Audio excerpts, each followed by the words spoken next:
Our last speaker today is Dr. Shahd Osman, and she's a native of Sudan. Shahd has obtained her degree from Hypertension University, and she has an MSc in epidemiology from the American University of Beirut, and a postgraduate certificate in research ethics from the University of Maryland. So, non-communicable diseases, as most of you know, are the dominant causes of morbidity and mortality worldwide. And around 63% of deaths in the world are attributed to NCDs. 80% of those are in the low and middle income countries, which puts a burden on already stressed environments. Hypertension, in particular, attributes to 12.8% of deaths worldwide and 3.7% of disability-adjusted lives. The prevalence is most in Africa, which is 46% of adults have hypertension, and the prevalence, the second to it, is the Eastern Mediterranean region with 41%. If you see, you're going to find also that hypertension is more in the low and middle income countries compared to the high income countries. Research is mainly now from high income countries in NCDs in general, but is that enough or not? Probably the answer is not. Why not? Because transition is occurring at a faster rate in low and middle income countries. There's political complexity which adds to the how we shape our resources and the policies in those countries. There are economic issues which shape priorities, and even there's a double burden of infection and NCDs, which causes also an intertwined relationship between communicable diseases and non-communicable diseases. Also, the environmental and geographical areas factors, they contribute to a different epidemiology of non-communicable diseases in low and middle income countries. So what we want to do is what works for us, and where are we? This is Sudan. I was looking for a pointer here to describe this, but I couldn't find it. But in Sudan, if you look at the map, this is the old Sudan, the one I'm familiar with. But then a secession happened due to conflict of South Sudan and North Sudan. So Sudan is the one, the lighter shaded area. You have in the west part, this is Darfur, which also is a conflict area. And to the south is Kordofan areas, which is now also there's a bit of turbulence after the secession because of the borders. To the east is Port Sudan and Kassala. Those are the ones facing the Red Sea. In the middle is the central area where you have Khartoum, the capital city, where the Blue Nile meets the White Nile. And in the north is northern Sudan, where you have the Nubian civilization. Sudan, it used to be the largest country in Africa, but after the secession, it's the third largest country in Africa and 16th in the world. It connects the Arab world with the Africas, whether Saharan or sub-Saharan Africa. It has a 37 million population, different ethnic groups. We have many ethnic groups and dialectics. We have Sudanese Arab, Fur, Bija, and Falata. It's generally a young population. You have more than 40% less than the age of 15 years old. And only 3% over 65 years, and basically it's also due to the conflict. It gained its independence in 1956 from the Anglo-Saxon rule, but however, it never rested or enjoyed peace. So we had all this turbulence between the north and the south, which ended obviously by the secession, and we also have post-turbulence in Kordofan and Blue Nile. The Darfur region is the hugest humanitarian crisis, and thousands have been killed till now, and millions are displaced. The economy, you can imagine. So Sudan has really a lot of natural resources, but still it's considered a low middle income country. Agriculture, it's its main GDP. You have most of the people in Sudan work in agriculture, but still more than 45% of the Sudanese live lower than the poverty line. It has a huge external debt, so most of the GDP actually goes to this debt. And after the recession, there has been a huge inflation. So inflation in the market is 45% since 2011, and it's going on a rise. In Sudan, hypertension is one of the most common NCDs. It contributes to 25% of the burden of NCDs in Sudan, and it's one of the 10 leading causes of death, and it's one of the top 10 also reasons to visit health facilities in Sudan. WHO's stepwise survey has been done in Khartoum in 2005. It's the only stepwise survey done in Khartoum. Khartoum is the most urbanized area because it's the capital city. It found the prevalence of hypertension of 23.6%, but 11% were not even aware of their condition. The objectives of our study, hence, were to assess the burden of hypertension among adults in Sudan and to examine disparities by wealth indices, geographical locations, and associated with hypertension within our context. We used the Sudan Household Survey of 2010, which is based on the mixed survey, the multiple indicator cluster survey, supported by the UNICEF and carried out by the Federal Ministry of Health and Central Peru of Statistics. The sample contributed to 15,000 households with a 99% of response rate. And the primary mandate, as you know, of the Sudan Household Survey, because it's based on the mix, is actually women and child health and also to monitor the MDGs. The study excluded men, and we had two main reasons for excluding men. One is there's a low response of men. They responded, only 33% responded to the household survey compared to 92% among women. The other main reason is the module of NCDs in the Sudan Household Survey lacks information about risk factors to hypertension, and especially we are concerned with smoking and tobacco use, which is high among men, like around 25%, compared to women, which is only 2%. So by that, excluding men, we some sort of controlled for smoking. The variables, our main outcome variable was hypertension. It's self-reported. And the primary independent variable is socio-economic status. That was measured through education. We have all the levels of education were present in the household survey. We have this khalwa. Khalwa is a Quranic pre-elementary education, mostly utilized in rural areas in Sudan, and up to secondary education and higher. Employment and the wealth index. The wealth index measures wealth. It's constructed through looking at household assets, and you get a score to measure the wealth index. Oh no, what did I do? Okay. The prevalence, I had the prevalence, I don't know where it did go away, but the prevalence is 4.6% was found to be in this population. You have it here. Most of the population, the age group, if you realize, most of them were 60%, around 60% less than 45 years of age. Level of education, you have more than half of them had no schooling at all, and the employment, 81% of the women were not employed. Where they were living, the areas, you have 66% living in rural areas, which is the case in Sudan, and 33% live in urban areas. If we look at the percentage, you find that the hypertension was more in the urban areas.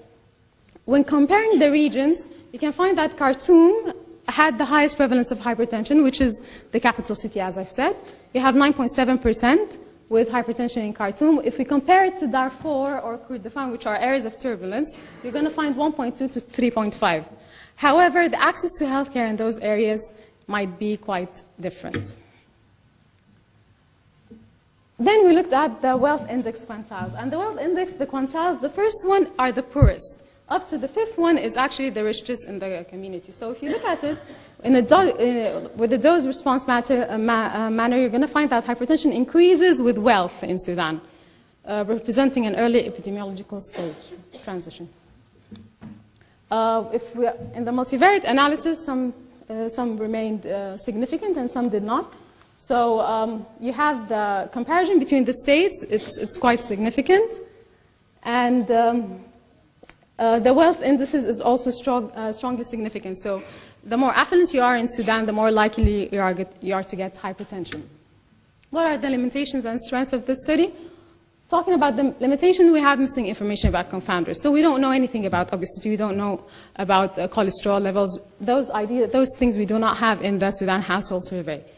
And there's an underestimate of the prevalence of hypertension. You can see the sample, the education level, the disparities, conflict areas, Darfur, and so you don't know. It's self-report. Hypertension is a silent disease, so you don't know if the prevalence is real.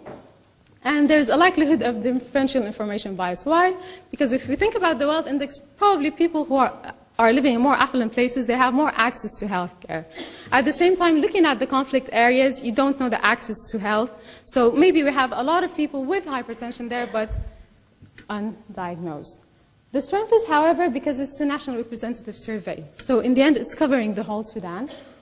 And it can sensitize policymakers and actually identifies the gaps. So now we know where to look at. We need to improve our data collection regarding NCDs in Sudan. So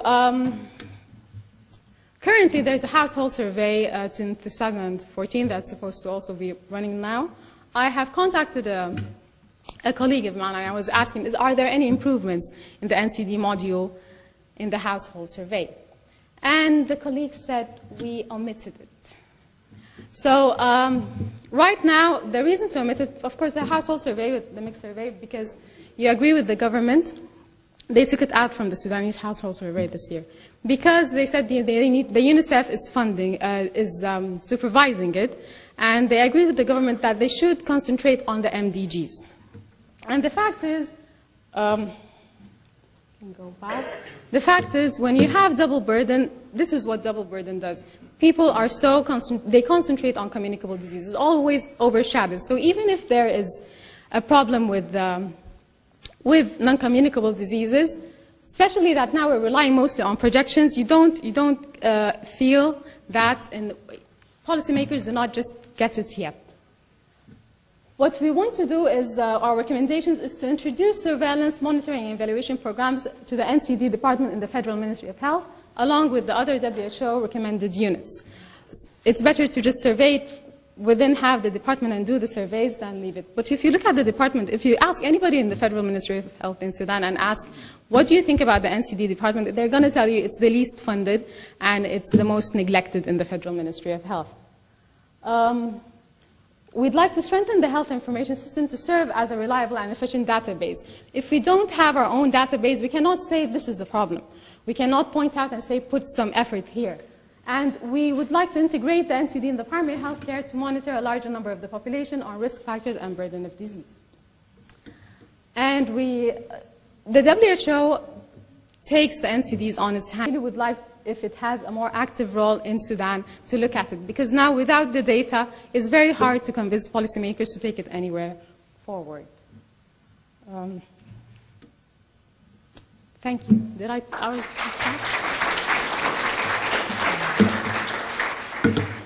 Thank you very much for a very interesting talk. Now we have three speakers who presented earlier. Yes, so short questions, please. We have about 10, 12 minutes for questions. So somebody at the back. Thank you.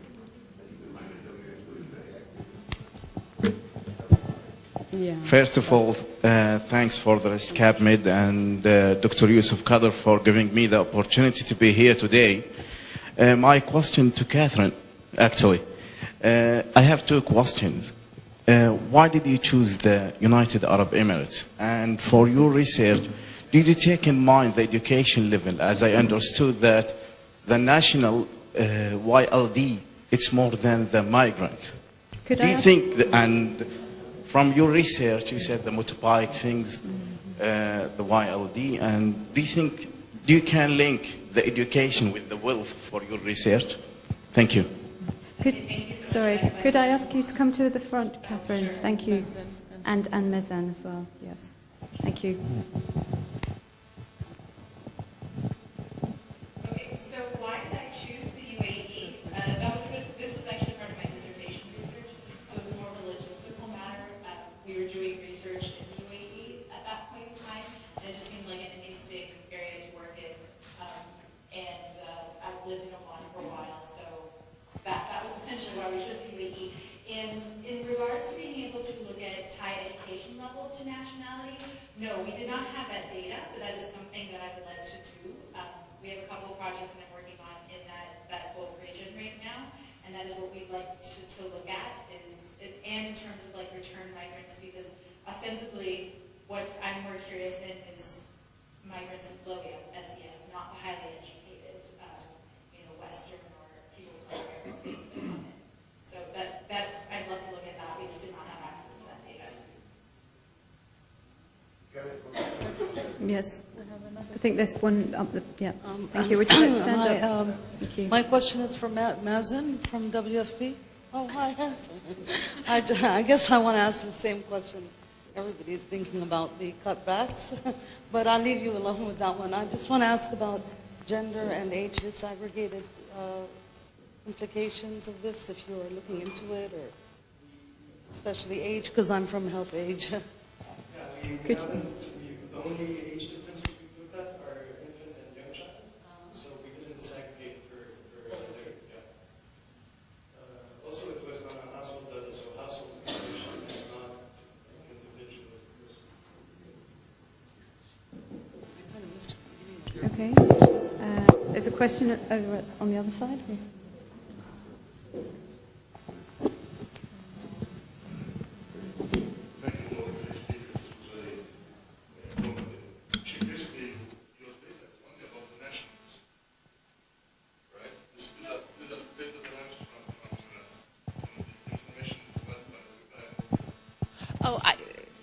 So I did not actually look at the Waqaya program. We looked at some of the health claims data to calculate. So that was for nationals and for migrants, that we were able to get the morbidity data.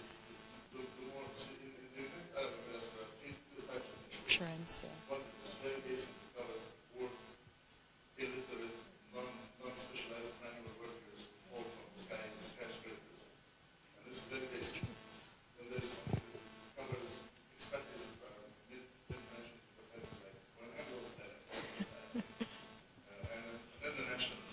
Thika.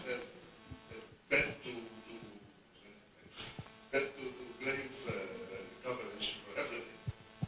So the cost of the insurance is paid already by whether for the nationals or for the upper management of management because in Jaffa. So the issue of education is almost like a biased, a compounder of the because if you're not well educated, you don't get good management. You don't get good management, you don't get insurance, you don't get insurance, you don't end up with the data that Christy is using. So there wouldn't be a possibility of segregating this education as a type of right. It would have been nice if we could have looked at it by the health insurance scheme. If it was Thika, if it was enhanced, if it was the basic, but we did not have access to that. poorer sectors of the expatriates in the GCC are evacuated with their partners with refugees. This is the biggest public health manager of the country. Thank you. There's a question at the front. Oh, sorry. There's one question here. My question was to Mazen, actually. Madam Chairman. Okay. Very quickly. Thank you for the work you've done. I'm not going to disparage what has been done. This is a very important nutritional survey. My worry is that under the situation of refugees, the issue of the household see the color of meat or oranges in the past week becomes moot. The real emergency is malnutrition and deficiencies coming in. And the Syrian kids who are coming to schools now in public health in Lebanon are already showing signs of being less developed for alcohol. So there are obvious signs already that these children, whether it's because of their habits that they're working on, but they're not finding here, are already working on nutrition. We're seeing people there. And this is where the emergency is pulling us. Whether they're eating more fish or not, they're probably eating more sardines and boxes. So we need to, I think, more on whether they're getting iron, proteins. Mazan. First of all, I'd like to make one thing clear that this was not a nutrition survey. It's a multi-sector survey. So it's not an in-depth nutrition survey.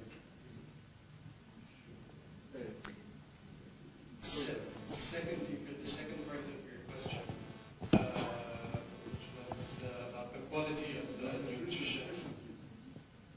Well, we can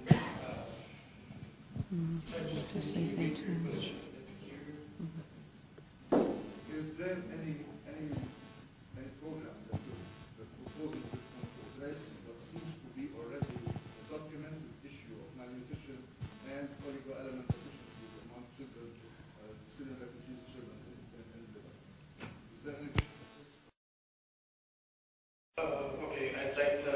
give the floor to Suzanne. I think she could help you a lot more than I can. I'm really low because there are other people that are asking questions. Yes, no. I'm just answering. I'm part of I'm the coordinator of the. It was from the survey and for the work. Well, by now, WFP is providing food assistance, as Mazen said, in forms of e-vouchers. We are providing e-cards for each registered refugee that is found eligible for assistance, the most vulnerable, and they are receiving $30. We're receiving $30 per month per person. It's an e-card where they can buy only food for them. It's an open basket policy, so they can buy whatever they want for them to cover their needs. There is also a UNICEF program to address micronutrients deficiencies. So there is micronutrient and powder distribution for some refugees, children refugees that goes to the health centers, and they have found there is a screening process where they are assessing malnutrition, global malnutrition. Can the e-card discriminate what they buy? There is a study, we are now trying to understand what is with the receipts that we get from the shops. We will be able to understand what are the main food groups that they consume. But according to the food pattern that we have checked, we can see that the most consumed are breads and condiments and so what we have done, and we have, it's like, regarding this, while we have this open basket policy, what we do is to distribute leaflets where we try to tell them what would be the most appropriate shopping that they could do. Thank you, but I have to interrupt this interesting detailed discussion. Sorry, we have another two questions. We'll take the two questions. I also would like to ask the presenters to come here because people are just turning around. So if Mazen and Catherine and Shahd can just come here, please. Yusuf, go ahead. Thank you. My question is to Shahd from Sudan. It seems that Sudan enjoys the low prevalence rate of hypertension. How do you explain the variation in the rates between regions?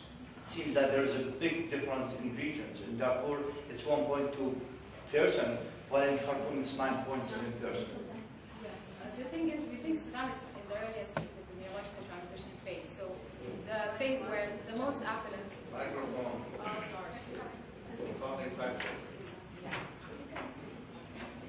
So it's probably in the early transitional phases of epidemiological transition, where you have the most urbanized areas affected by non-communicable disease more than other areas or rural or so. But still, I'm telling you this is a limitation of the study. Because the Darfur region is a conflict region. The access to healthcare is not as easy as in Khartoum, and you don't even have the health system in Sudan. It's a multi-tiered health system, but actually there are not enough human resources for that. So you find most 70% of the hospitals and tertiary care in Sudan is serving 30% of the population, those in the urban areas. So you have those people disprivileged about that. And the second thing, even the 4.6 prevalence, it looks like a low prevalence, but it's still self-reported. So even that, a lot of people can have hypertension and not know it, especially in those areas. So, yeah, if you're thinking about the EMR, it's both EMR in both African countries, it's probably more. Thank you. Thank you, Shahd. Now we go to Peter and then Sandra.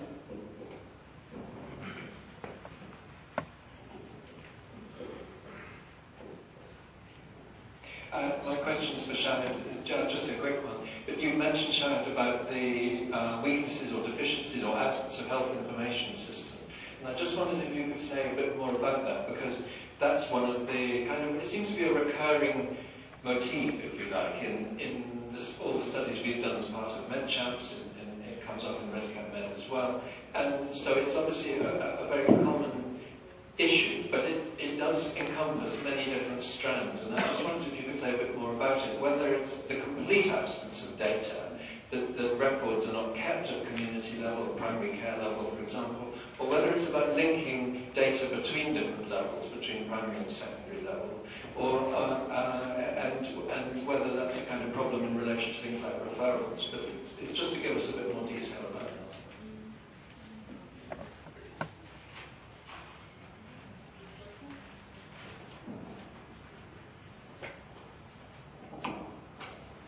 So it's some of everything you said. But actually, if you think, for NCDs, you need primary data. You need more data from primary healthcare system and so on. That's very weak in Sudan. So there is a move toward the primary healthcare, and now they're doing a lot of research with the Ministry of Health. But still, if you look at the health centers in Sudan, they're like low staff environment. It goes more towards a curative bias, and the data from that is very selective. You don't have those baselines.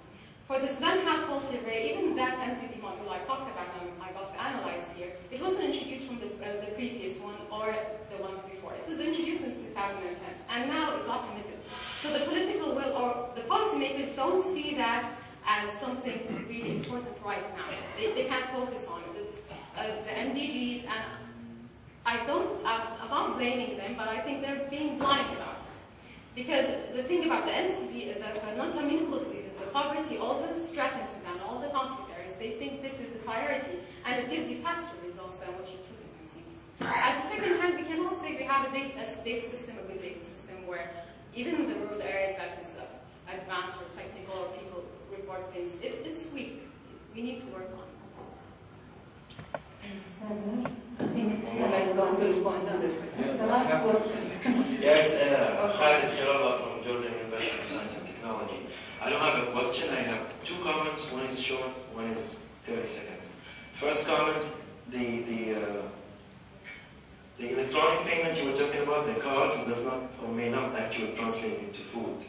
So this has nothing to do with nutritional status and with refugees. This is what we've found in Jordan. The second one is for the hypertension study. We have conducted a study in Jordan about hypertension in one of the 7 poverty pockets. What we found is not the high prevalence.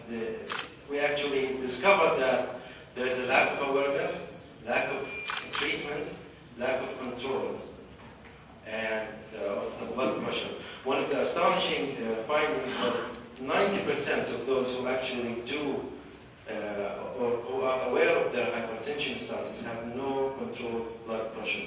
This was not based on a self-report. They actually went inside the households and conducted blood pressure measurements, about 3 measurements. So it's very important as well to measure the hypertension prevalence, but it's also as critical to focus on the awareness, control, and treatment levels. So that was my comment. Thank you. Thank you. Allow me just to start by answering your first comment. For the e-vouchers, first of all, the e-vouchers contractually for the shops, they're not allowed to sell any non-food items, not even like cigarettes, alcohol, fans, they can't sell them contractually.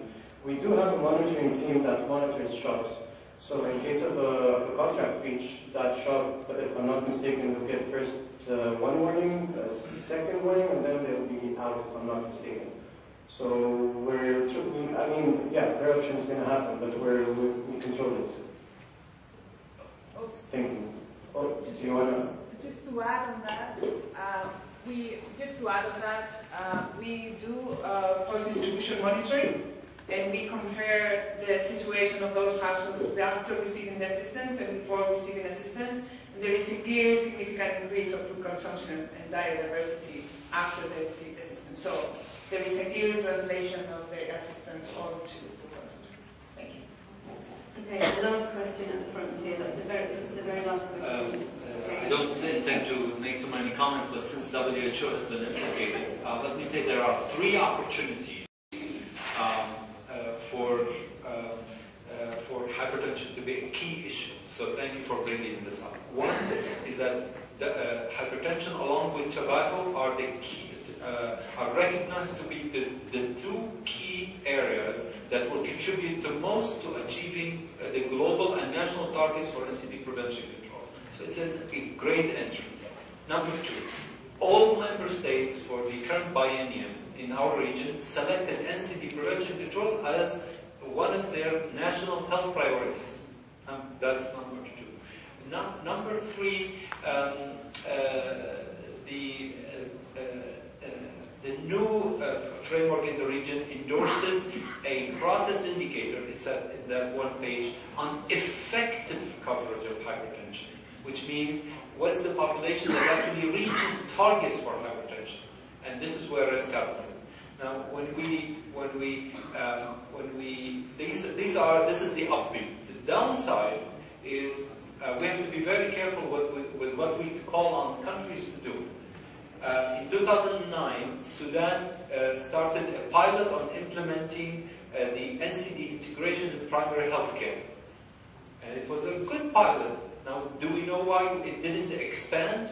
There was no paperwork, no paper in the primary healthcare facilities to where it was to be expanded. No paper. So what we are throwing around us here, it was not available at those primary care centers. So the pilot was stopped. So how do you call for health information systems and integration and all of this when you don't have a paper to write on? So we have to really be very careful and come up with perhaps solutions that are implementable in the context where we are discussing. And one thing that's potentially promising in the context such as Sudan that has good penetration actually of cell phone is the M-Health. So we are now working on an M hypertension strategy where at least you can reach some of those colleagues that you cannot reach them through. Okay, thank you very much. I'd like to take this opportunity to thank all the speakers for their very interesting and stimulating talks this morning and afternoon. So let's do that first. And then the important announcement is lunch is available to everyone, and it's in the Jade room on the R level. So when you go to the lift, you're going to the R level and the Jade room, and everyone is invited. We're back at 2 o'clock sharp. 2 o'clock. Thank you. Thank you.